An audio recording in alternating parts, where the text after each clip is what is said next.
sitting outside a bank. I can't find anywhere else to do this. That. Not that. Look how little I am. I have big books. I can fit on the bookshelf. It's Dave on the shelf. I keep shrinking.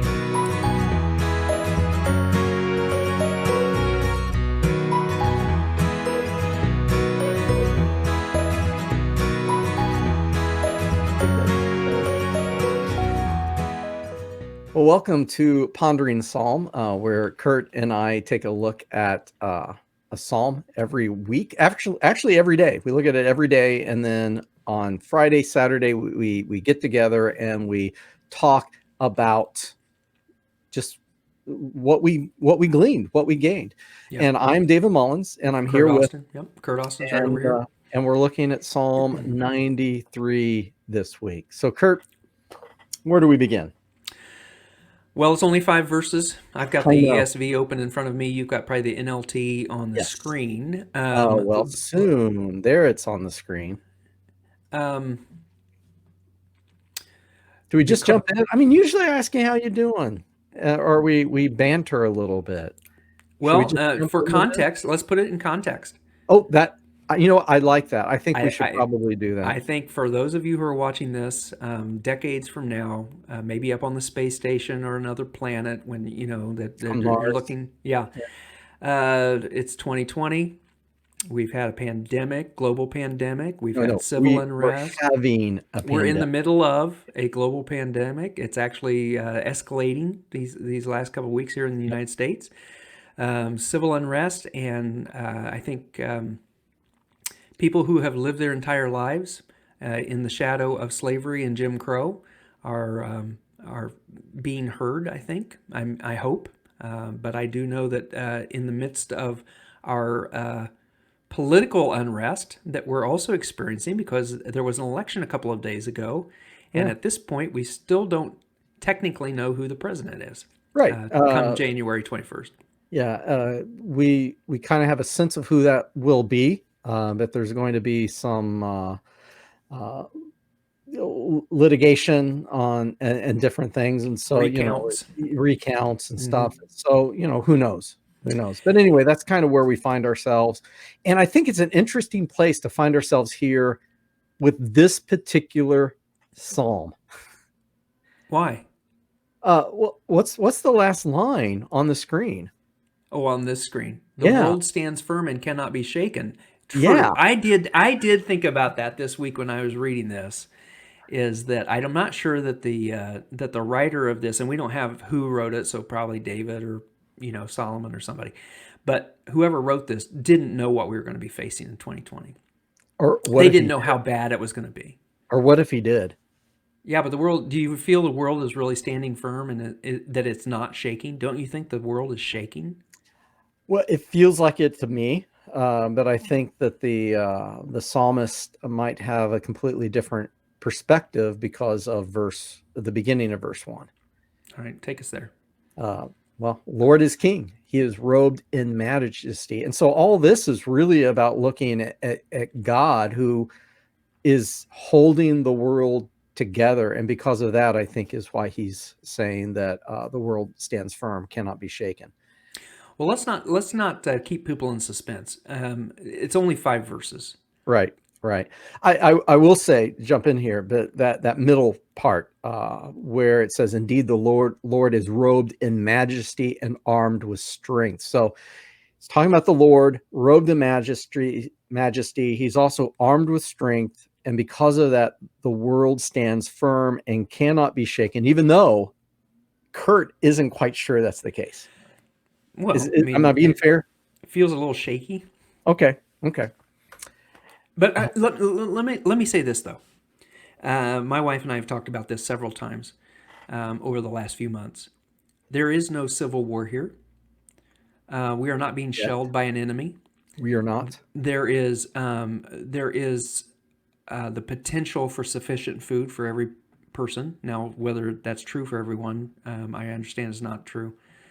But our lives could be a lot worse than what some people around the globe are facing. Right. And matter of fact, last night I was with a group of folks, socially distanced, we're wearing our masks per the protocol. But they said, sometimes I feel guilty that I live in this bubble. Mm. That this is a safe. I'm not in danger right this minute. And so even though the world feels like it's shaking, we live in a pretty comfortable place most of the time.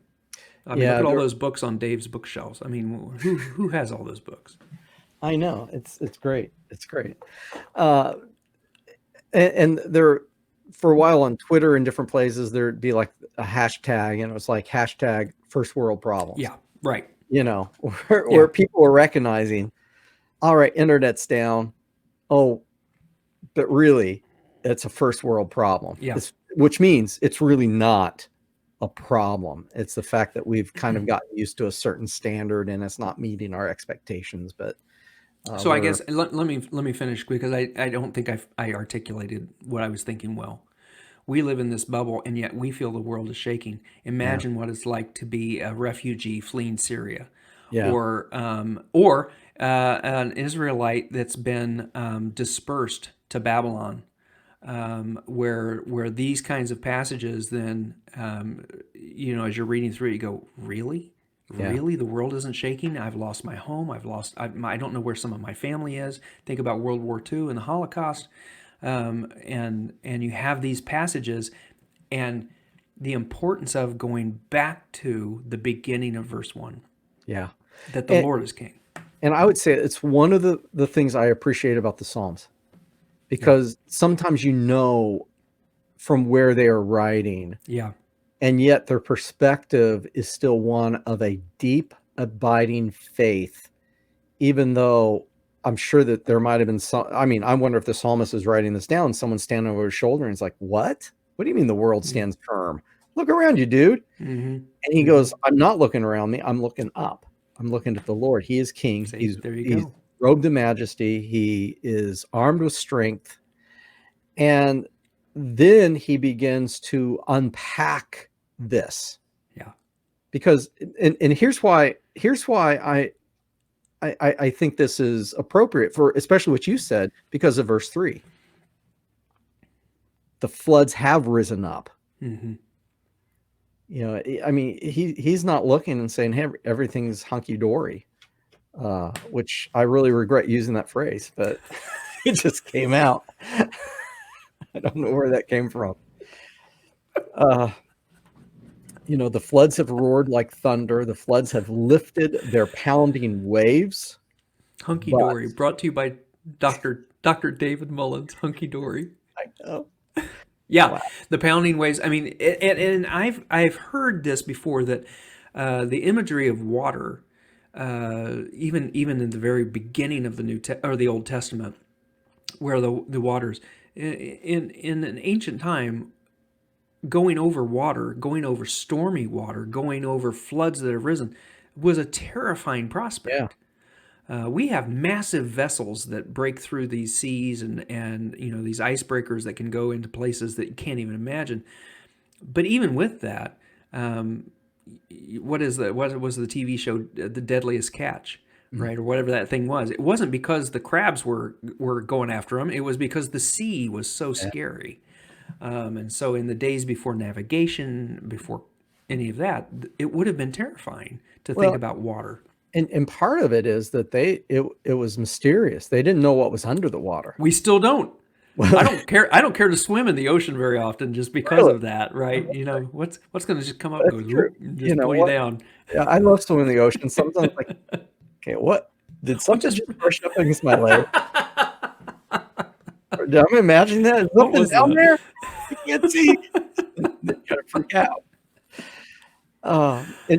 And so yeah, and when I read this, I'm especially now thinking about those that are having flooding because of hurricanes and Yeah, because of yeah, rain and stuff, and your heart goes out, and I and Curt, I appreciate what you said earlier, because often I have thought, man, if I was in that situation, if I was in New Orleans, or is it New Orleans? Anyway, if I was there, and time after time, flooding and flooding and flooding, yeah. would I feel like God was on the throne, robed in majesty and armed with strength? I don't know. I don't know. But the psalmist did. But again, let's go back.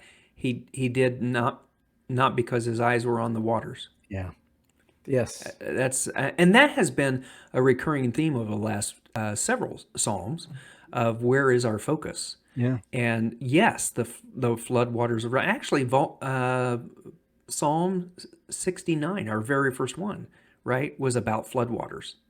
When we started this, I mean, the that was like waters, 3 months ago. I don't remember. yeah, the waters were no, it's almost is like It's 5 months 4 months ago ago. now. Yeah. The waters were rising over their head, and we were talking about that reality, and here it's brought up again Yeah. in verse 4 though. But But mightier than the violent raging yeah. of the seas, mightier than the breakers of the shore, mightier than all of these is the Lord. Yeah. And then at the end, your royal laws cannot be changed. Your reign, O Lord, is holy forever and ever. Why is the world firm and cannot be shaken? Because his reign is holy forever and ever. He is still reigning. He's still in charge. Which is kind of cool as a bookend on verse 2 and 5, right? I mean, your throne has stood from time Yeah. immemorial, and then you will reign forever and ever. Yeah. So you've got on both of these sides, you've got this idea of your rule is limitless. Yeah. And verse 2, as you said, you yourself are from the everlasting past. Mm-hmm.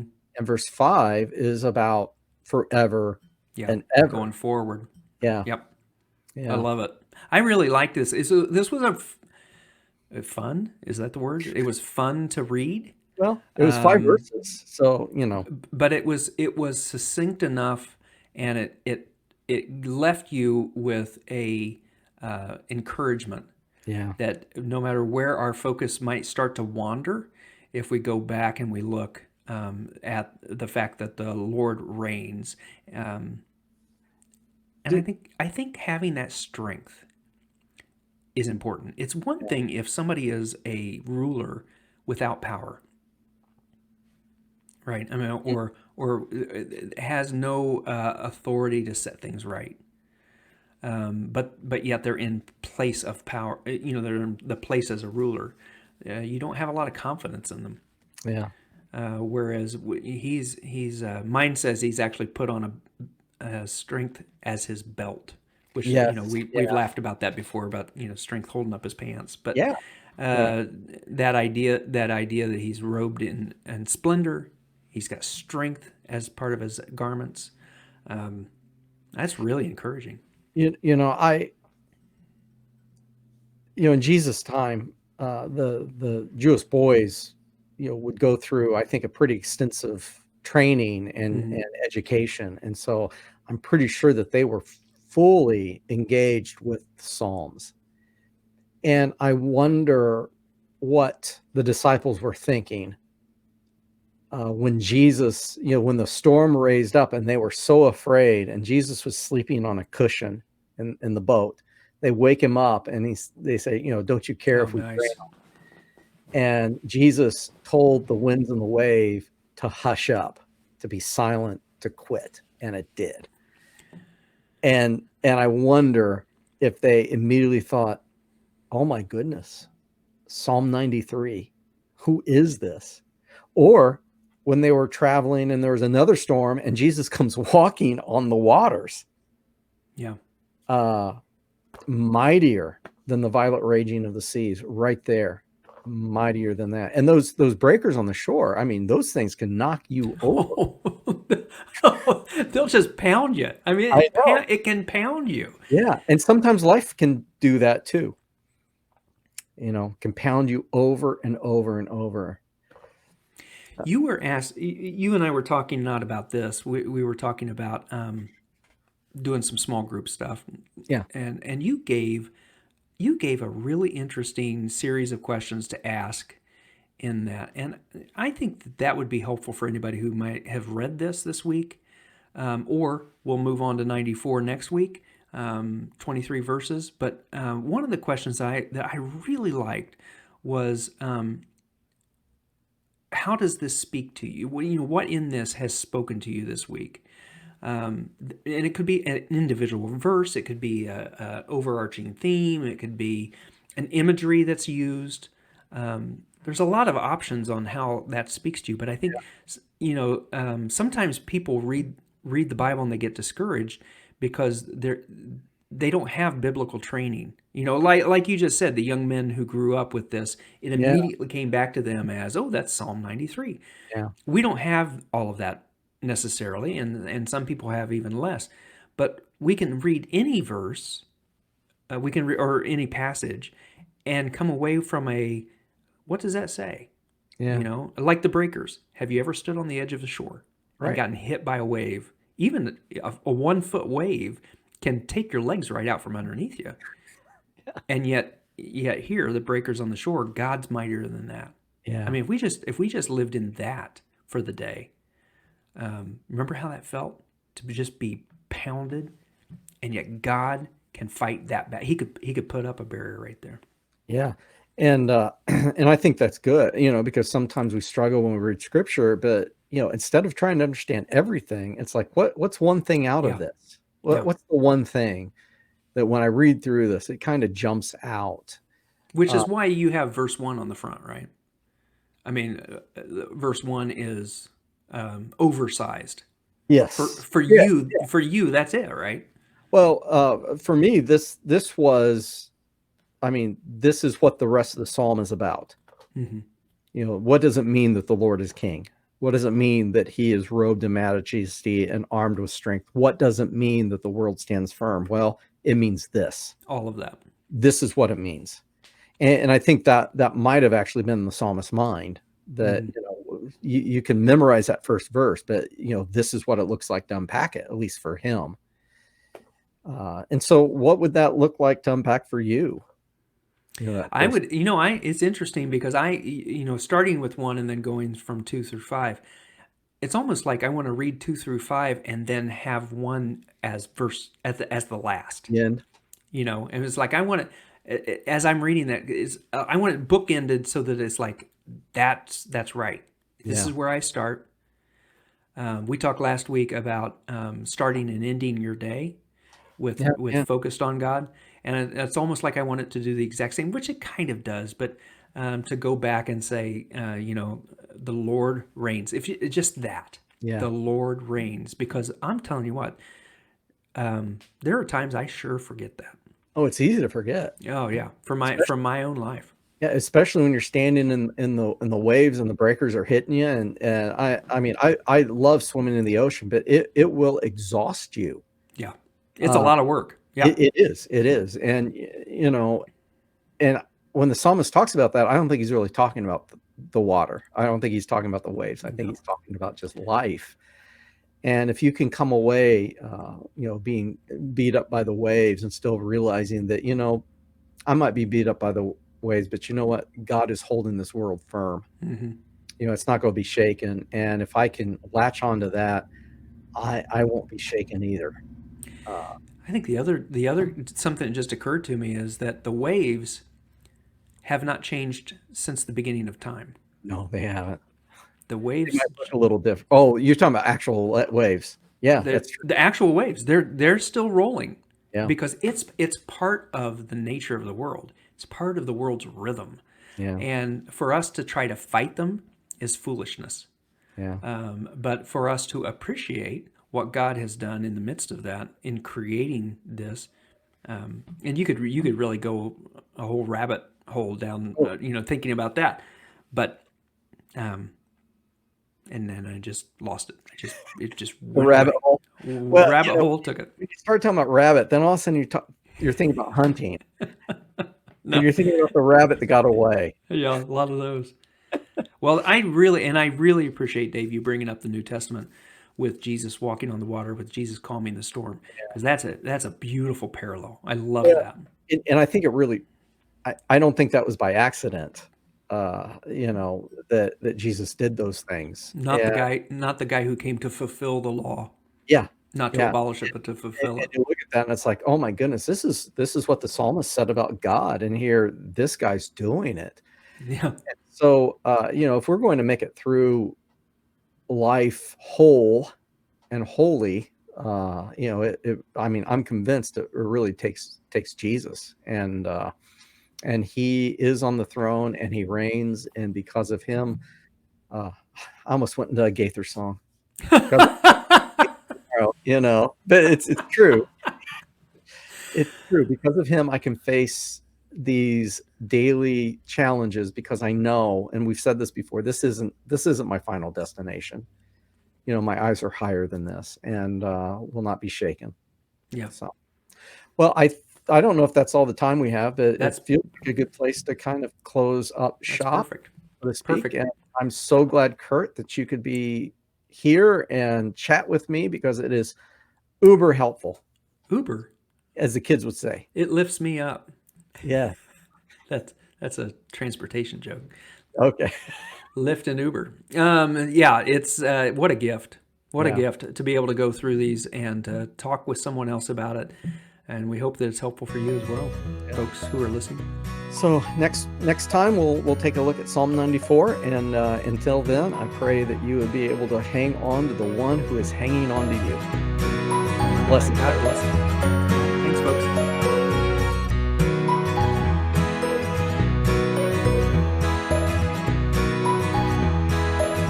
I used to give our band director just a horrible, horrible time, and he was a good sport about it most of the time. And one of the trumpet players, I played trumpet, and so we were like the cool ones. I Sure. Yeah. I don't They know if always thought they were the most important part of the that band. because we were, but anyway, much more important than the flutes. But anyway, but they took his baton. Is that what it's called? Yeah. Yeah, baton. And he would be in the office, and there's like a window, and they would stand there with their back to him and like this, making fun. Everyone's laughing and everything. Well, then they a guy hits it and breaks it. So it's just this little nub, and hit it in his trumpet case or hit it somewhere in the lockers. And it was about a month later, and he had been looking for it, and he wasn't real happy, everything. And then he comes out one day, he pulls out this nub,